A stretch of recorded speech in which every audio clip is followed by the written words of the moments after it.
Este país é ingovernável do jeito que está. Como diz Olavo de Carvalho, aqui no Brasil, você precisa desenhar o cavalo e explicar o desenho. Mostrar para as pessoas. Esse aqui é o nariz do cavalo. Aqui são as patas do cavalo. Aqui atrás fica o rabo do cavalo. Isso por conta do analfabetismo funcional, da doutrinação ideológica ou simplesmente preguiça de pensar das pessoas. Então, antes de mostrar algo aqui importante, me permitam fazer apenas uma análise didática, apenas mostrar para vocês aqui um exemplo bem didático para que todos compreendam de uma vez o que está acontecendo. Imagine uma casa que precisa ser reformada. Uma família muito grande mora nessa casa. Então eles decidem escolher alguém para liderar essa reforma. Mas nem todos concordam com essa escolha, nem todos concordam que essa pessoa que foi escolhida seja a líder da reforma. Mas tudo bem. Então os primeiros reparos começam a acontecer. E aquelas pessoas que estão insatisfeitas começam apenas a criticar, a falar mal de tudo. Até aí tudo bem. O maior problema é quando essas pessoas começam a atrapalhar a reforma. Por exemplo, a parede começa a ser pintada e as pessoas pegam ali um balde de lixo, um balde de porcaria, um balde de uma tinta de uma outra cor e jogam na parede, atrasando o trabalho. As telhas começam a serem reformadas, começam a ser trocadas. E depois que as telhas novas estão ali instaladas no teto, as pessoas que não concordam com a reforma começam a pegar pedras e jogarem, ou simplesmente sobem em cima da casa e começam a destruir as telhas. E aí, para piorar, as pessoas que não concordam com a reforma, por pura pirraça, por inveja, ou seja lá qual for o motivo, começam a destruir as paredes da casa. Uma hora, essas paredes irão desmoronar e toda a casa vai cair em cima de todo mundo que estiver lá dentro. E todos ficarão soterrados. É isso que está acontecendo com o Brasil nesse momento. Qualquer presidente que fosse eleito, que tivesse uma real intenção de fazer as mudanças que o Brasil precisa, seria boicotado pelo sistema. Essas mudanças só são possíveis sem negociatas, sem acordos políticos, sem mamatas. E foi essa a proposta do governo Bolsonaro. Foi nessa proposta que nós votamos nele. Foi nessa proposta que nós acreditamos. E agora, em apenas 5 meses de governo, está mais do que comprovado de que existe muitas organizações e interesses políticos que não querem um governo de interesse popular. Um texto muito interessante de um autor desconhecido foi divulgado, inclusive pelo próprio presidente, e foi noticiado pelo portal R7. Esse texto não será noticiado pela Globo, pelo Estadão, pela Folha de São Paulo. Eu vou mostrar para vocês e agora vocês vão compreender o que de fato está acontecendo nesse país. Temos muito que agradecer a Bolsonaro. Bastaram 5 meses de um governo atípico, sem jeito, com o Congresso e de comunicação amadora para nos mostrar que o Brasil nunca foi e talvez nunca será governado de acordo com o interesse dos eleitores, sejam eles de esquerda ou de direita. Desde a tal compra de votos para a reeleição, os conchavos para a privatização, o mensalão, o petrolão e o tal presidencialismo de coalizão, o Brasil é governado exclusivamente para atender aos interesses de corporações com acesso privilegiado ao orçamento público. Não só políticos, mas servidores sindicalistas, sindicalistas de toga e grupos empresariais bem posicionados nas teias de poder. Os verdadeiros donos do orçamento. As lagostas do STF, os espumantes com 4 prêmios internacionais são só a face gourmet do nosso absolutismo orçamentário. Todos nós sabíamos disso, mas queríamos acreditar que era só um efeito de um determinado governo corrupto ou cooptado. Na próxima eleição, tudo poderia mudar. Infelizmente, não era isso.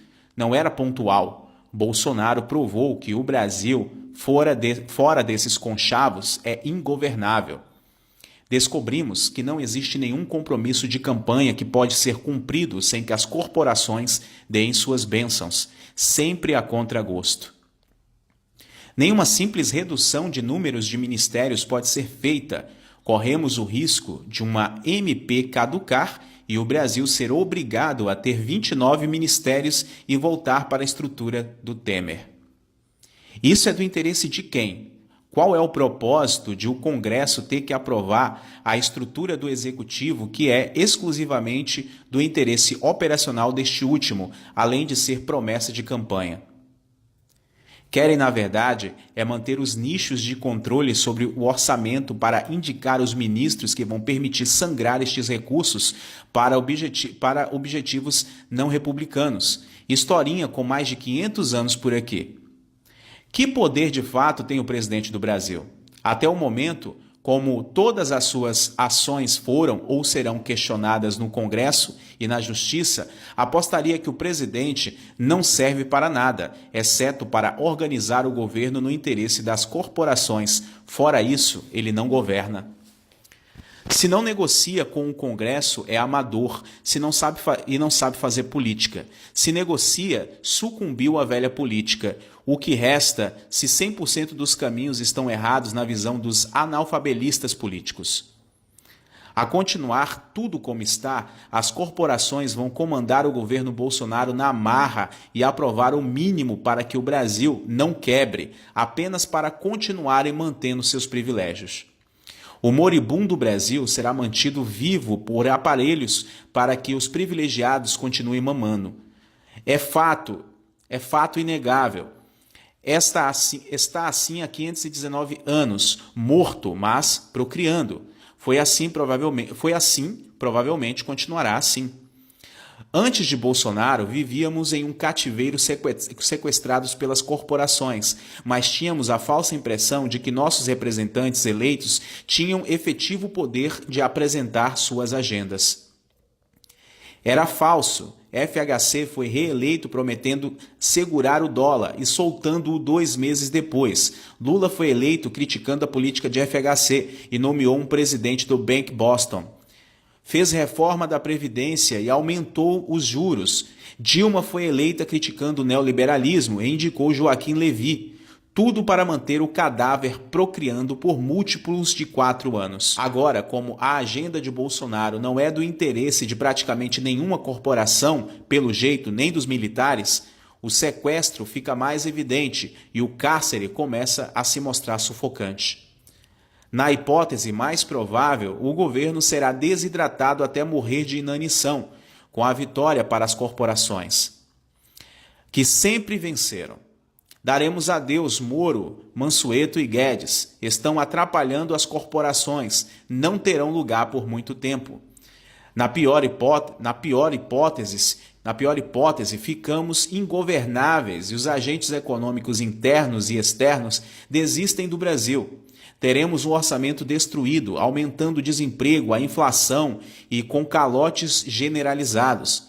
Perfeitamente plausível, claramente possível. A hipótese nuclear é uma ruptura institucional irreversível, com desfecho imprevisível. É o Brasil sendo zerado, sem direito para ninguém e sem dinheiro para nada. Não se sabe como será reconstruído. Não é impossível, basta olhar para a Argentina e para a Venezuela. A economia destes países não é funcional. Podemos chegar lá, está longe de ser impossível. Agradecemos a Bolsonaro, pois em menos de 5 meses provou de forma inequívoca que o Brasil só é governável se atender o interesse das corporações. Nunca será governável para atender o interesse dos eleitores, quaisquer eleitores. Tenho certeza que os esquerdistas não votaram em Dilma para Joaquim Levy ser indicado ministro. Foi o que aconteceu, pois precisavam manter o cadáver Brasil procriando. Sem controle do orçamento, as corporações morrem.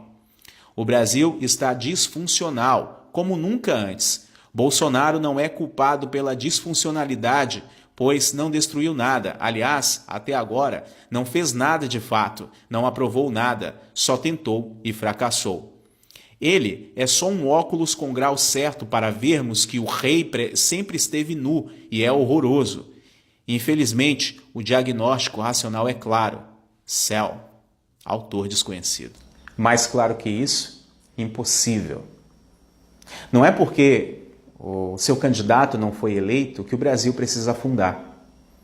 Não é porque você não vai com a cara de Bolsonaro ou acha que ele representa algo ruim, negativo na sua cabeça, que o Brasil precisa afundar. Seja você de esquerda ou centrão, direita, tanto faz. Todos nós estamos no mesmo barco. Por exemplo, se Bolsonaro não fosse eleito, eu ia torcer para o presidente fazer melhoras significativas para o Brasil. Mas, analisando os fatos e depois que analisamos aí esse texto, já está mais que comprovado que qualquer presidente que de fato queira fazer mudanças de interesse do povo e não de grandes organizações, será boicotado. O presidente está sozinho, a não ser que todos nós façamos pressão, a não ser que a manifestação popular seja maciça a favor do presidente. Ser a favor agora do presidente Bolsonaro não se trata de uma questão partidária, política, ideológica, de esquerda, direita, centrão, não. É uma questão agora de patriotismo, de amor à nação. Eu não estou falando para você morrer de amores por Bolsonaro, não. Só estou dizendo para você pensar. Só estou trazendo você aqui para a realidade. Pensa. A casa pode não ficar rosa, como você gostaria. A casa pode ficar azul. Mas pelo menos você vai ter uma casa para morar. Derrubar e destruir a casa não vai resolver, só vai piorar a situação. Então é isso. Sem mais o que falar.